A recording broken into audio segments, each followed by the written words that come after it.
Le Cameroun traverse actuellement une pente assez grave avec de nombreux messages de haine propagés à travers les réseaux sociaux.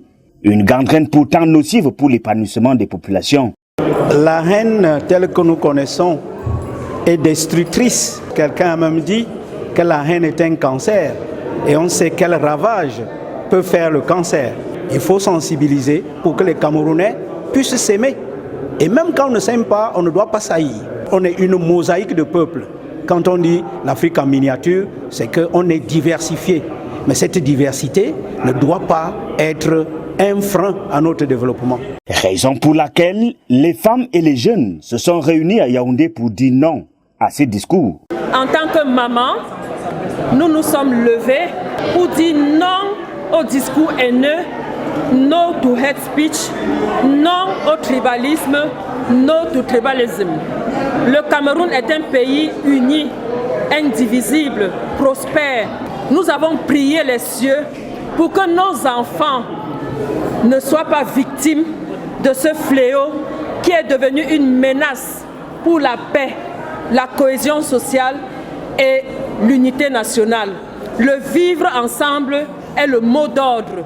Le message est clair, le Cameroun est un et indivisible. Il gagnerait d'ailleurs à maintenir l'unité nationale pour son progrès. On doit être en unité. Notre pays, c'est un pays démocratique. On ne veut pas que nos enfants, on doit les éduquer. J'avais créé même les youth, les jeunes, pour les dire qu'ils doivent aller à l'école.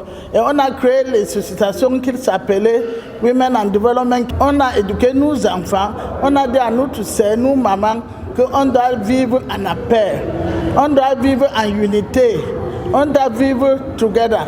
La dynamique impulsée par l'organisation More Women in Politics va s'étendre dans les 10 régions du pays. Nous avons commencé ce message de sensibilisation qui va aller dans les 10 régions avec 30 organisations de la société civile réunies autour de la dynamique citoyenne pour la paix et l'unité nationale. Et nous sommes ensemble pour barrer la voie au tribalisme, ensemble pour barrer la voie au discours de haine. Il est l'heure de penser à l'avenir des futures générations. Le président de la République, Paul Biya, avait déjà sensibilisé. J'ai besoin que nous soyons réalistes. Quand il pose la question, quel Cameroun voulons-nous pour nos enfants? Nous y sommes. Il y a très longtemps qu'il a posé cette question. Et il y a aussi très longtemps qu'il a dit le Cameroun est à construire et non à détruire. Allez dans n'importe quel pays du monde. Ces paroles-là vont retentir comme une profession de foi indestructible. Nous y sommes.